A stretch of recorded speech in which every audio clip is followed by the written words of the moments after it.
How to plan a wedding. I chose this because it is something that has always piqued my interest, and I think planning a wedding kind of gets overlooked and underrated with how much has to go into it and the planning that has to go into it. So with that being said, the first step of wedding planning is the proposal. You can obviously not get married without being proposed to, otherwise nobody really knows what's happening. Unless you're really ambitious and decide to just go on a whim and do it.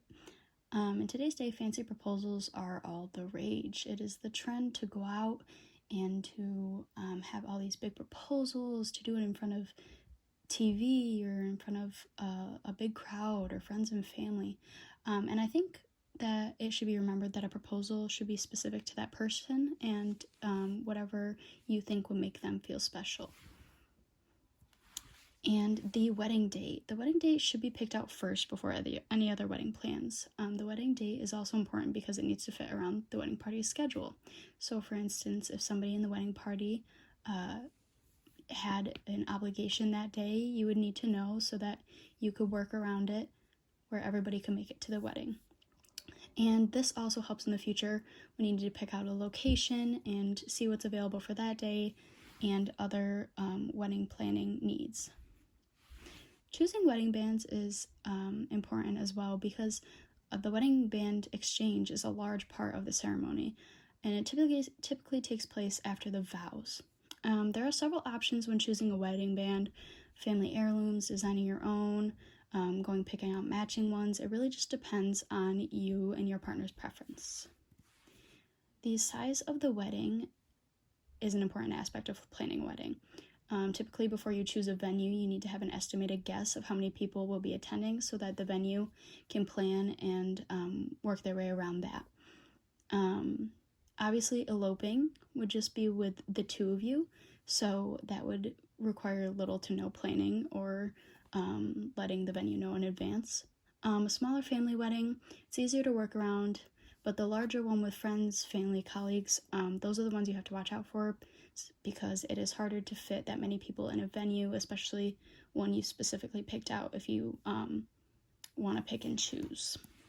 With that being said, the venue, choosing the best location for your wedding vision will only help relieve the stress of the wedding planning. Once you have all that all set up, you can focus on other things. The location is always based on personal preference and convenience. The way you picture your wedding, you should find a place that adapts to those needs. Finances are also something to keep in mind at a wedding, for your wedding. They can add up, and the venue is expensive, the honeymoon's expensive, everything comes with a price. So keeping that in mind, knowing your limits while choosing a venue is also extremely helpful.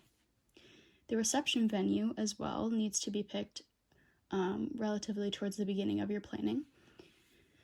Often people have the wedding and reception at the same venue, which makes it easier, but if not, it's very important to plan where the reception is going to be after. This also helps the catering, the DJ, the MC, know where to go, know where to set up, and all that. The honeymoon is an exciting part of the planning. It should be somewhere you both want to go, and it also should be kept in mind that money is an object in this situation as well. Choosing a place to go after your wedding, you should be keeping track of the money you're spending so that you aren't falling short on the important aspects of your wedding where you would have to give them up because you can't afford them. The wedding dress. So to the bride, the wedding dress is usually the top priority. It is the centerpiece of the wedding along with the bride, and it is the main eyepiece. And for women, usually this is a big deal. Most people know that it's usually one of the hardest decisions when planning a wedding for the woman. So this should be done relatively in the beginning as well.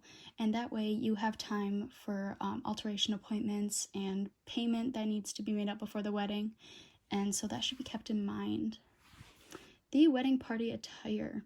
Along with the dress comes the attire for the wedding party. That includes the bridesmaids' dresses, the tuxes, the matching vests, etc., which should play into the color scheme of the wedding of your choosing. color schemes, decorations, and flowers.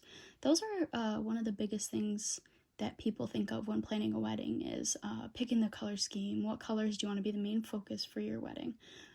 Decorations, did you want centerpieces, or did you want table numbers, wedding favors, possibly take-home gifts for the guests? And flowers should be incorporated as well. They're usually the most traditional thing that comes with a wedding. These should also flow with the color scheme and to tie the decorations together. The cake, along with the bride and the dress, the cake is the last and one of the most important eyepieces of the wedding. This is all about personal preference. So often people go taste testing before the wedding to choose the flavor of their cake, and it should be something that you and your partner like and both agree on. It should complement the wedding reception, so typically people decorate it in a way that resembles the color scheme or the decorations or the flowers. And oftentimes it's important to make sure that the cake is big enough to feed all of your guests, and etc. The music. So oftentimes having a playlist is some desired songs that you personally want, that your close family or your wedding party personally wants for the DJ is exciting for everyone. The song for Walking Down the Aisle is one of the songs chosen by the bride and the groom, but sometimes it's just the traditional wedding march. Again, this is a personal preference, so this makes part of the wedding planning a little easier, as you can usually people have this picked out long before. Along with the first dance, the father-daughter dance, and sometimes even a mother-son dance. These all are usually specified songs that the bride and groom have picked out, or the mother or the father have picked out with them, and this should be made aware to the DJ. The intro and ending of a wedding reception, where the bride and groom walk in and then leave, usually have specific songs picked out as well, but this isn't a necessity, definitely not. The invitations. So usually these are sent out a good ways in advance of the wedding so that the guests can take time and prepare and set that day aside for that event. Sometimes people send out both save the dates, which are sent out before the invitations, kind of to let the guests know that this is coming up and more information is to come, and then they send the invitations out. Either way, they include the date, time, place, and usually RSVP options for the guests. Typically, these are designed by the couple and then individually sent out by mail months in advance.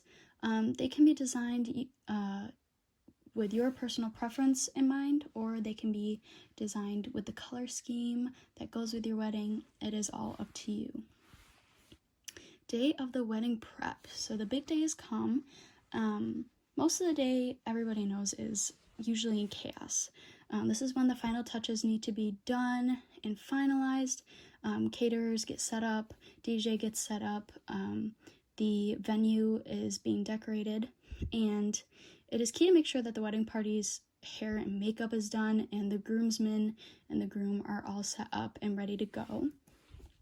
And obviously the wedding ceremony, the biggest part of the wedding. This is what all the trouble leads up to, all of the time, all the money. This is what it comes to. So the order of the wedding party walking down the aisle comes first. So typically it is the groomsmen and the bridesmaids that walk down, and then flower girls and ring bearers, and then the bride with the father of the bride. Next comes the giving away of the bride. This is something traditionally done. It is not a necessity. But after that comes the ceremony, and usually couples get to sit down with the pastors who are, conducting the ceremony to pick out what they would like in there. Sometimes they pick different scripture or something that means something to them that is said in front of the guests. And then comes the exchanging of the vows, and right after that, the rings. And then the preacher announces them as husband and wife, and then they are able to seal with a kiss, and that is when you are married and it all comes to an end. And so that is kind of just my take on planning a wedding. I'm sure there is a lot more detail that goes into it that I would probably learn one day when I do get married. But that is what I have for now.